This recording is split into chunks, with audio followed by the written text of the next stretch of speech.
consistently successful trader, your objective has to be to learn how to let the market tell you what it may do next and how much is enough.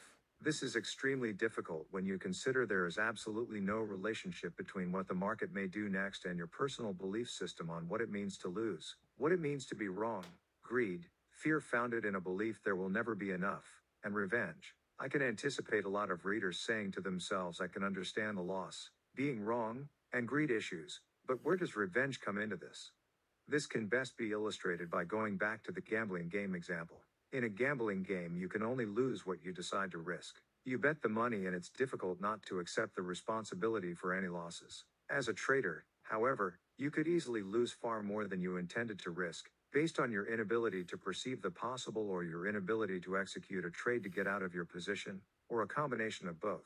You may have been willing to take responsibility for what you originally intended to risk on a trade, although most traders are not willing to take this responsibility, which I will demonstrate further on.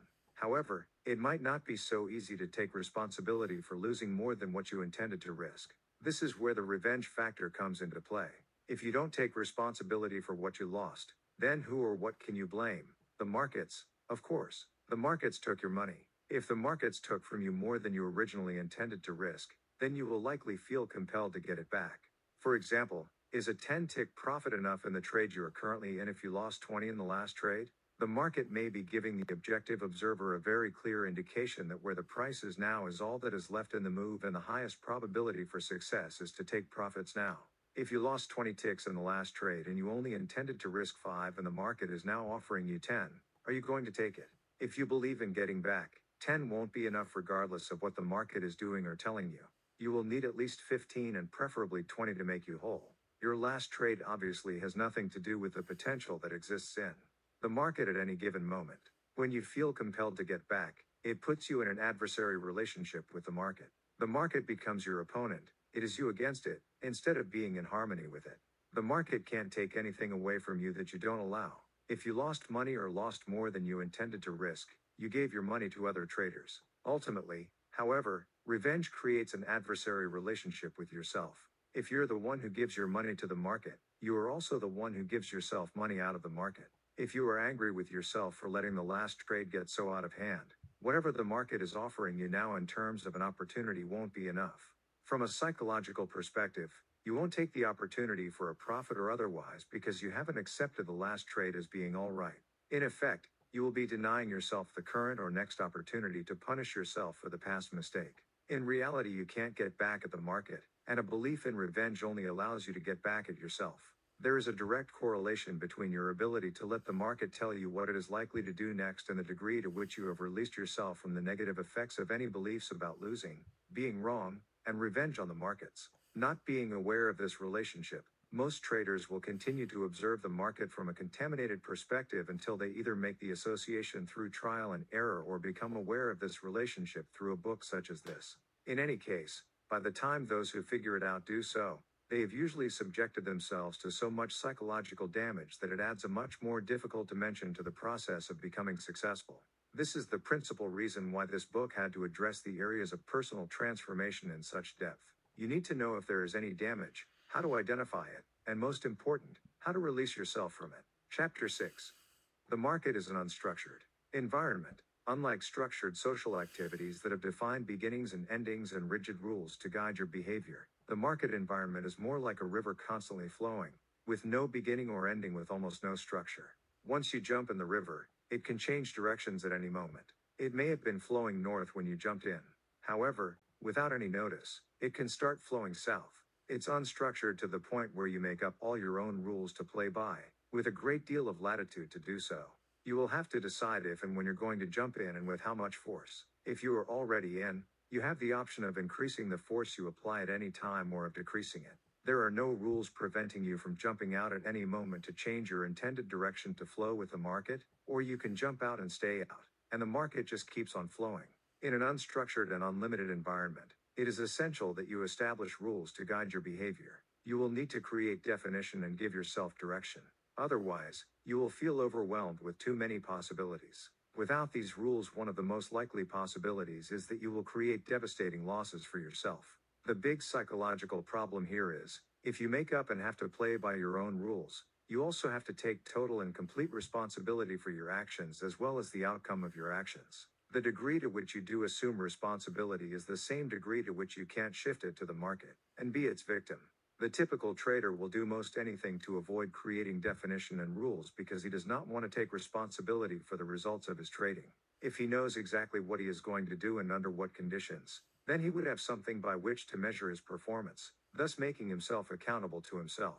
This is exactly what most traders don't want to do, preferring instead to keep their relationship with the market somewhat mysterious. This creates a real psychological paradox for traders, because the only way to learn how to trade effectively is to make oneself accountable by creating structure. But, with accountability comes responsibility. The typical trader desperately wants to make money, but he has to do it in a way where there is no direct connection between what he does and the outcome that it produces, thereby avoiding responsibility if things don't turn out satisfactorily. To develop a plan, you have to anticipate events to some extent relative to the depth of your plan.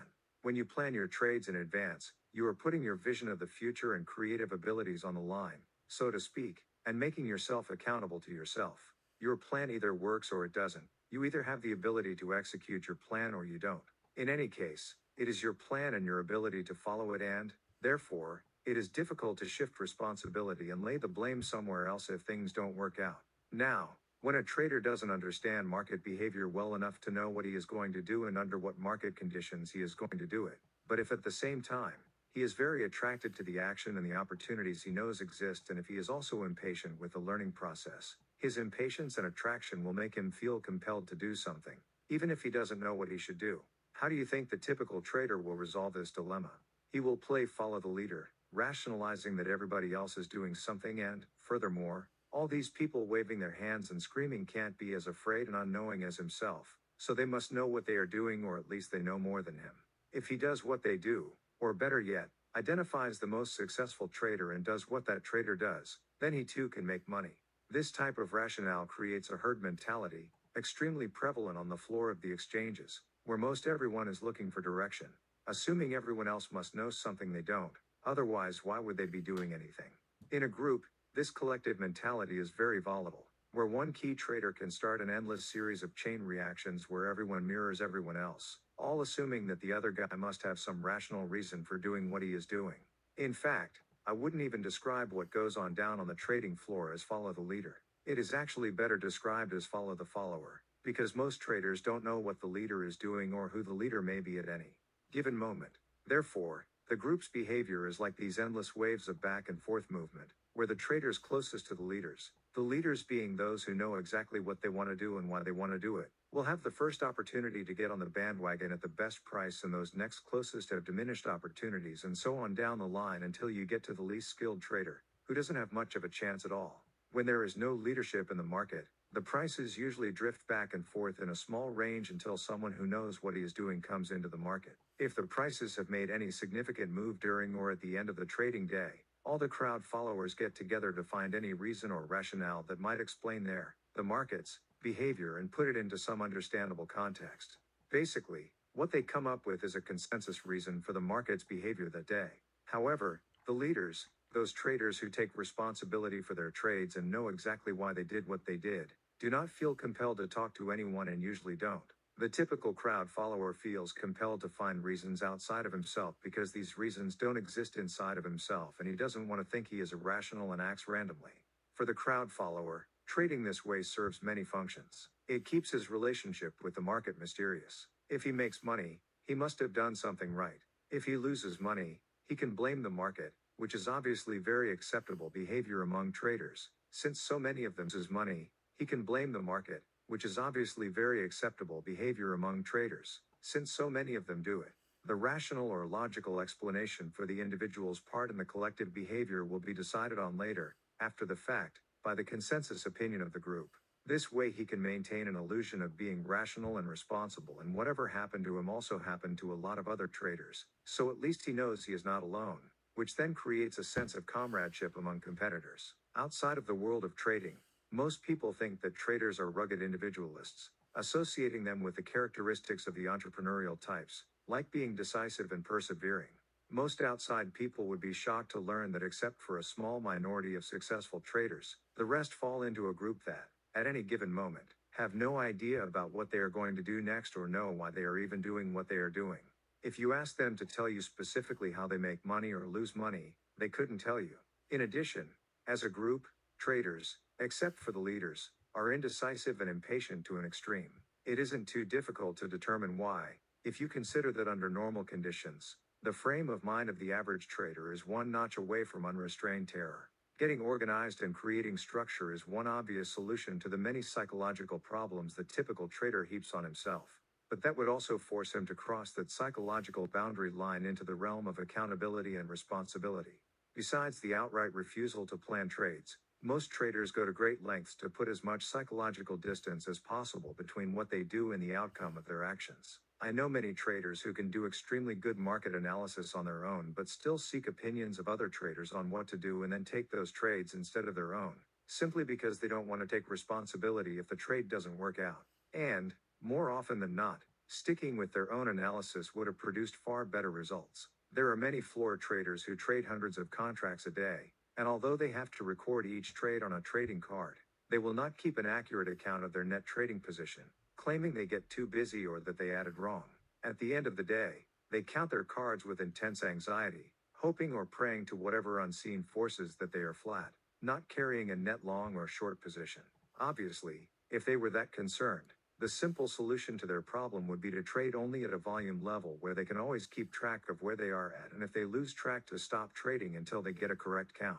But they wouldn't want to do that because, if they kept track of their position, then they would have to take the responsibility for what they end up with. What if they inadvertently end up with a net long position at the end of the day and the market opens several ticks higher the next morning? The unseen market forces have thus blessed these traders with a winning position, or conversely, if the market opens lower, they can always find someone or something to blame for their bad fortune. Maybe their lucky tie was sent to the dry cleaners by mistake, or they hit 3 red lights in a row on the way to the exchange. Any reason or excuse to shift responsibility will do. These reasons can range from the most eloquent academic jargon to the most superstitious beliefs, but in essence, they all focus blame outside of oneself for unsatisfactory results. In an unlimited environment, the less structure you create for yourself, the less accountable you are, the more easily you will be swept along by the force of events, and the less control you seem to have over your life. However, having less structure has the benefit of shifting the responsibility for the events in your life to other unidentified forces. This is precisely why so many traders have such a strong belief in superstitions. If a person refuses to make any connection between his thoughts, intents, skills, and results, then it is very easy to associate one's success or failure to something like the tie one had on that day, or inadvertently making some gesture and then finding oneself in a losing trade and associating the gesture with the loss. I have a personal story to illustrate a typical superstitious belief that traders have. One morning I went into the men's bathroom at the Chicago Mercantile Exchange, and as I approached the only urinal not in use, a floor trader using the urinal next to the one I was about to use turned his head, looked at me, and said in a very cautious tone, "Don't use that one, you can wait for mine, I'll be done in a second." I gave him a puzzled look, and he then pointed to a penny that was at the bottom of the urinal. I gave him another puzzled look because I didn't have the slightest idea about what he was trying to communicate to me. As I proceeded to use the urinal with the penny in it, he turned with a nervous expression on his face and strode away from me as quickly as he could. Later on that day, I told one of my floor trader clients about this experience and asked if he knew what was going on. He said certainly, that it was very common knowledge that money at the bottom of a urinal is a bad omen and certainly something to be avoided.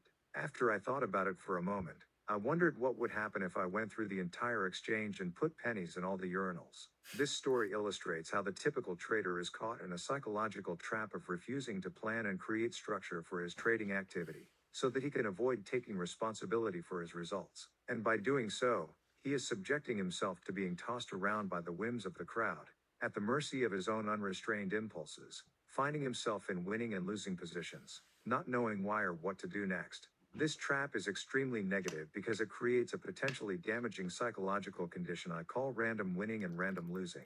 If you can't define your own behavior and that of the markets, you can't learn how to repeat your wins or prevent your losses. When you win, it is so pleasurable, it creates a need to repeat it and compels you to try again. When you follow the crowd, instead of anticipating the crowd, which would take planning, or trade off news items, tips, or isolated signals from technical systems, The anticipation of the next attempt to win automatically produces fear and anxiety. Why? Because you can't define the market conditions or the decision-making process that produced the last win, and so you can't assure yourself of the next. If you don't know what you did to win the last time, you obviously don't know what to do to keep from losing this time. The end result is intense anxiety, frustration, confusion, and fear. You feel out of control, experiencing a sense of powerlessness as you are swept along by the ensuing events and wondering what is the market going to do to you today. Consider that the markets can't do anything to any trader who completely trusts himself to act appropriately, in his best interests, under all market conditions. And before people can trust themselves in this manner, they would first have to define all those conditions and be able to recognize them. Understandably, taking responsibility is something that is extremely difficult to do. We don't live in a society that has a highly evolved concept of the growth process, and as a result, we learn to become very intolerant of mistakes. I say this because we are basically taught as children and, therefore, in turn teach our children through our ridicule of them that mistakes are something that diminish one as a person. Ridicule does not enhance a child's willingness to accept responsibility, and if he doesn't, the typical parent will then criticize the child for being irresponsible.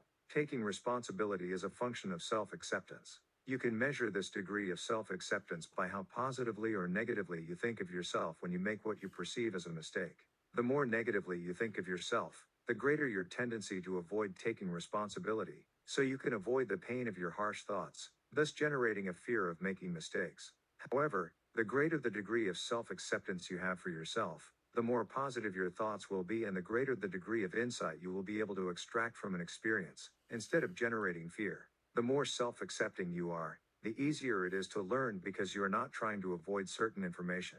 I don't know of any national prerogative to teach children how to accept themselves in spite of their shortcomings as perceived by the adults in their lives. If people had a more accepting attitude about the outcome of their actions, they wouldn't have a need to avoid taking responsibility. To be successful, the market forces you, as a trader, to be responsible in completely new ways. For example, you can't put on a trade and then release your responsibility to the market to do something for you, like give you money. The market is a fluid, ever-changing event, where at any moment some other trader may decide to jump in with enough force to change the expectations of other traders participating to the point where they reverse their positions and as a result completely negate the potential you believed existed a moment ago, when you put on your trade. In our everyday lives, objects are very stable, and day-to-day events do not change at anywhere near the rate and frequency that conditions change in the market environment. Relative to the nature of the market environment, all of us take it completely for granted that the buildings, trees, traffic lights, and streets we all know are completely stationary and will be there from one moment to the next. You didn't walk out of your front door this morning to discover the street you live on doesn't look just as it did the previous evening when you walked inside your home. If getting to the office or your place of employment represents an opportunity to make money, you would take it completely for granted that it would be possible to get there in familiar ways. However, as a potential opportunity to make money comparable to that afforded in the markets, what if the location changed on a moment-to-moment basis? What if the streets also changed their location in relationship to each other? And, furthermore, what if no one cared if you ever found your way there, making you and you alone completely responsible for where you end up? It just makes sense that to function in the market environment effectively you will need to make yourself accountable. Otherwise, how could you ever learn how to trade, if you allow yourself to be swept into or out of something by forces outside of you and inside of you that you can't identify and don't want to? The market's behavior will seem mysterious, because your own behavior is mysterious. You will be in a constant state of confusion, anxiety, and fear because you don't know what to do next, the kind of state of mind that breeds superstition. Understanding yourself is synonymous with understanding the markets because as a trader you are part of the collective force that moves prices. How could you begin to understand the dynamics of group behavior well enough to extract money from the group, as a result of their behavior, if you don't understand the inner forces that affect your own? When you do understand the inner forces that affect your behavior and take responsibility for what you do and don't do, and what you can or can't do, you will begin to perceive how and why other traders comprising the group behave the way they do.